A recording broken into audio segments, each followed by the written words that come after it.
자, 이번엔 건진법사도 이제 슬슬 대세를 따라오는지, 아니, 내가 세날병 목걸이 김건희한테 줬다니까, 전달했다니까, 잊어버린 게 아니고, 라고 얘기를 하기 시작했다고 합니다.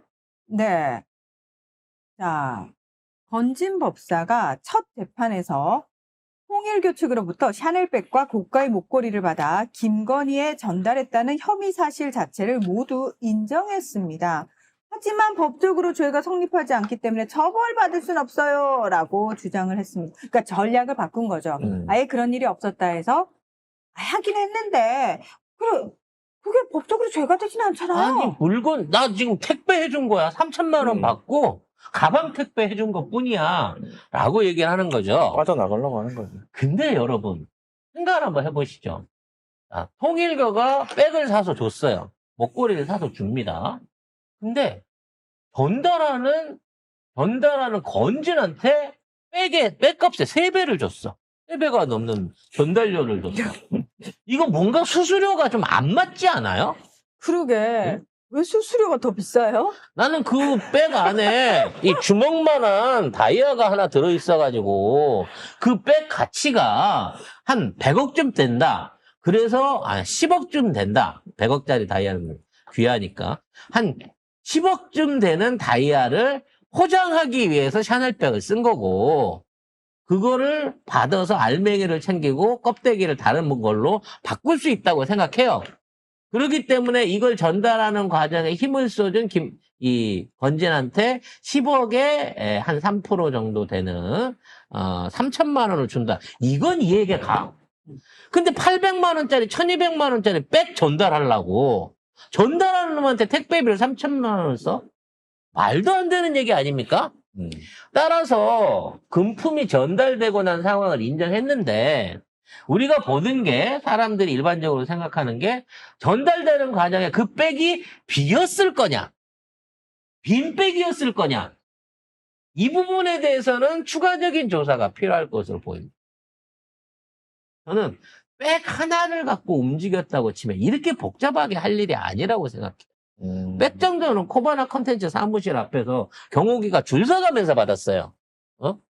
근데 그거 전달하고 그거 받는 거 어려운 거 아닙니다. 사전에 누굴 통해갖고 제가 좋아하시는 백 하나 준비했는데 그냥 다 받아요. 근데 건진을 통해가지고 직접 전달을 하면서 3천만 원까지 배달료를 줬다고 치면 나는 그 백이 빈 백이 아닐 거라고 봐요.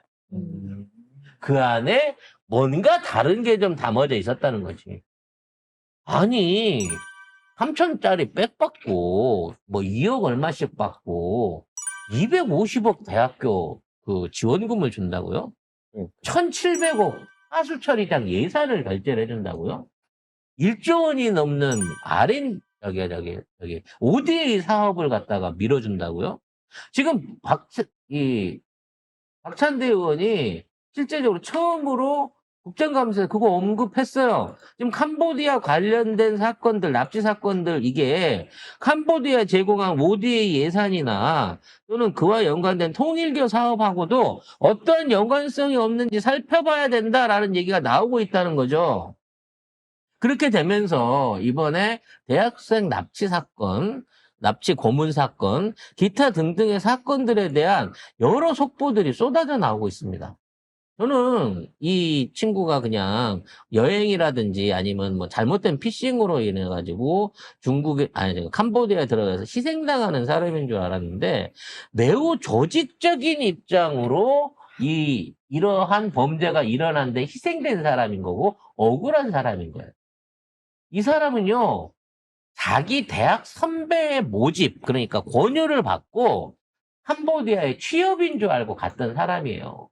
그리고 단기에 이런 일을 일으킨 게 아니라 현지에서 정상적으로 뭔가 그 조직들 안에서 내부적인 일을 했습니다. 근데 왜 고문을 당하고 죽었느냐? 일을 안 해서 한 게 아니라요. 이 친구가 돈 관리를 하던 과정 중에 1억 2천만 원이 어딘가 통장에서 빠져나가 버린 거예요. 그래서 그 돈 어디 갔냐라는 걸 확인하려고 고문을 한 겁니다. 근데 나중에 알고 봤더니 소개했던 선배가 그 돈을 빼갖고 빼돌린 거예요. 그 고문을 받는데도 돈을 안 돌려줘갖고 결국은 고문 치사를 당한 거죠. 그럼 선배가 죽인 거잖아, 이거는. 문제는 지금도 이 캄보디아 안에 있는 사람들 중에 한 300여 명이 또는 귀국을 안 하겠다라고 현지에서 버티고 있다는 겁니다. 60여 명이.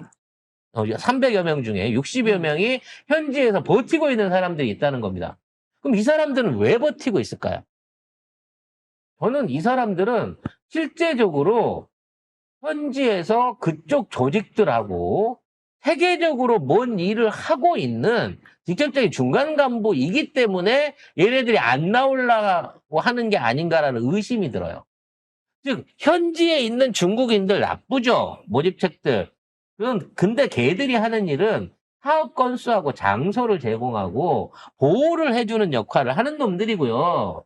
현지에서 한국인 상대로 피싱하고 게임하고, 전화 걸고, 도박 사이트 돌리고 이런 것들은 사실은 현지 중국인이 아닌 캄보디아인이 아닌 한국 조직이 가갖고 그 일을 하는 거예요.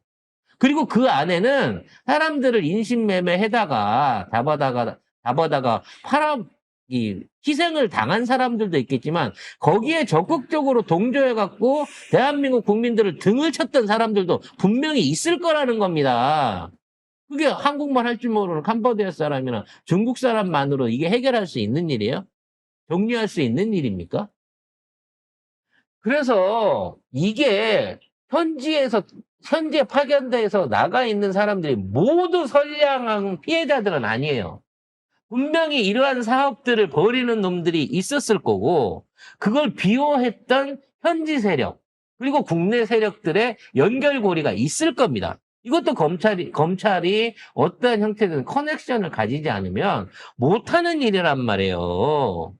피싱 들어오는 거 중계기 써갖고 어쩌고 한다고 하더라도 이런 피해가 간헐적으로 계속 생기고 이런 일들이 발생하게 되면, 파견을 해갖고 처리를 하든지 그에 대한 피해 사고를 듣게 되면 쫓아가갖고 검거를 하든지 국제공조를 해야 되는데 캄보디아에서 이런 게 일어나질 않았다는 거야, 지금까지. 그리고 범죄 규모도 얼마나 큰지 알 수가 없고요.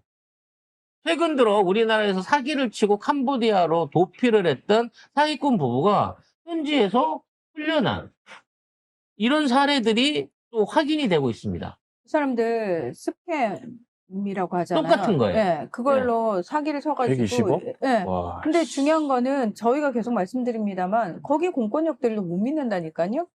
거기는 그냥 얘네들이 돈 주면은 풀어줘요. 그래서 이게 인터폴에 신고를 해갖고 이 사람들을 체포를 했는데 풀어줬어요. 풀어주고 난 상태에서 이게 뭐 재구속이나 관리를 하고 있지 않기 때문에 이 범죄를 저지른 놈들이 송환이 안 된 상태에서 캄보디아에서 그냥 멀쩡하게 돌아다니면서 일을 하고 있는 겁니다. 그래서 우리 쪽에서 야, 얘 인터폴 수배된 애들이잖아. 왜 안 넘겨져? 그러면 얘들이 지금 뭘 얘기를 하냐면은 캄보디아가 국제국가라고 말씀을 드렸잖아요. 한국의 그 비트 부차이라고 캄보디아에서 오신 분인데 처음에 이주 노동자로 왔다가 그 결혼을 하셨어요. 여기서 캄보디아인 아내하고 결혼을 하셔가지고 이제 SNS 상에 계속해서 이런 정부 체제를 비판하는 이제 랩도 올리고 그런 활동을 하다가 반체제 활동으로 낙인이 찍힌 거예요. 그래가지고 그 캄보디아에서 이분의 여권을 취소시켜 버려가지고 이 사람이 졸지에 여권 없이 불법 체류자 신세가 된 거예요. 그래서 이제 일을 하고 있던 곳에서 잘리고 결국은 난민 지위를 인정받은 분입니다. 캄보디아에서는 우리가 이 범죄자 넘겨줘라고 하면은 걔네가 비트 부차이 걔 넘겨. 걔 안 주면 우리도 안 줄 거야. 배째. 이러고 있다는 거예요, 지금. 아무튼 캄보디아는 사실상 한국 범죄자들, 범죄 조직들하고 연루돼서 이러한 범죄를 옹호하고 그 안에서 어떤 형태든지 그 안에서 뭔가를 챙기고 있는 국가일 가능성이 높고요. 이런 국가에다 수천 원, 수조 원대의 ODA를 주는 거는 ODA와 그 지원 자금들을 준다고 하는 것 자체는 사실은 이게 범죄 조직에 세탁돼 갖고 그 돈 자체가 엉뚱한 임자한테로 넘어갈 가능성이 높다는 겁니다. 근데 공적 개발 원조라는 게요. 사실은 뭐 우리가 굉장히, 이제 우리도 도움을 받았던 나라이기 때문에 다른 나라에 해야 되는 건 맞거든요. 근데 이게 항상 딜레마가 뭐냐면은 후진국들, 주로 이제 독재국가들, 이게 독재국가일수록 후진국이 많으니까 하다 보면 무슨 문제가 생기냐면 요런 데는 또 부패가 심하잖아요. 누수되는 돈이 너무 많다는 거예요, 실질적으로. 그리고 우리 경제 규모가 있기 때문에 우리 예산이 600조면요. 보통 예산의 1.2% 정도를 ODA 예산으로 편성을 해요. 그럼 얼마입니까? 600조라고만 해도. 거의 7조 원 가까운 돈이 매년 ODA로 세계 진짜 어려운 나라들의 진짜 생명을 위해서 그 나라의 발전을 위해서 그냥 기부되듯이 빌려주는 돈이야. 못 돌려받는 돈을 빌려주는 돈이야.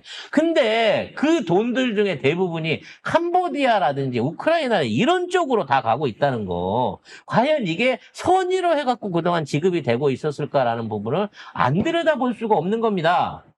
캄보디아, 베트남이 경제 규모는 작지만 세계 5대 코인 거래국이라는 말씀도 드렸습니다만 또 하나 웃기는 게 뭐냐면 우리나라 우리나라 SNS 게시판이라든지 뭐 각종 게시판에 들어오는 이 글들, VPN 글들 중에 국경을 넘어갖고 들어오는 글들 중에 지금 캄보디아가 무려 42% 같은 그 VPN을 이용하는 계정들이 많이 있다는 거예요. 캄보디아 VPN은 아닐 거예요. 아예 캄보디아일 거예요. VPN 그렇지. 사용 안 하고 그냥 캄보디아에서 오는 걸 거예요. 그렇지. 아마. 그러니까 캄보디아 안에요. 대한민국 SNS나 이 게시판에다가 악플을 달고 있는 숫자가 우리나라 시발단보다 훨씬 많다는 겁니다, 현재. 이거는 극우 카운터스 조직 건가요? 아무튼 거기에 극우가 좌표 찍고 네. 몰려든 스레드 계정 접속 국가가 캄보디아가 2위라는 게 말이 안 된다. 희한하죠. 그러니까 극우들이 쓰는 전체적인 다 악플들 이런 것들 중에 캄보디아 출신 이 악플이 저만큼 존재한다는 얘기는 실제적으로 캄보디아로 중계기를 설치했거나 아니면 실제 캄보디아 저거 쓰고 있다는 거야. 캄보디아 가서 거기서 이제 쓰고 있는 거겠죠. 이게 현지에서 쓴다 그러면 댓글 부대가 엄청나게 깔려 있는 거고요. 마찬가지로 이와 같이 캄보디아가 여러 가지로 윤석열 정권하고 연결해 볼 만한 고리를 갖고 있다는 겁니다.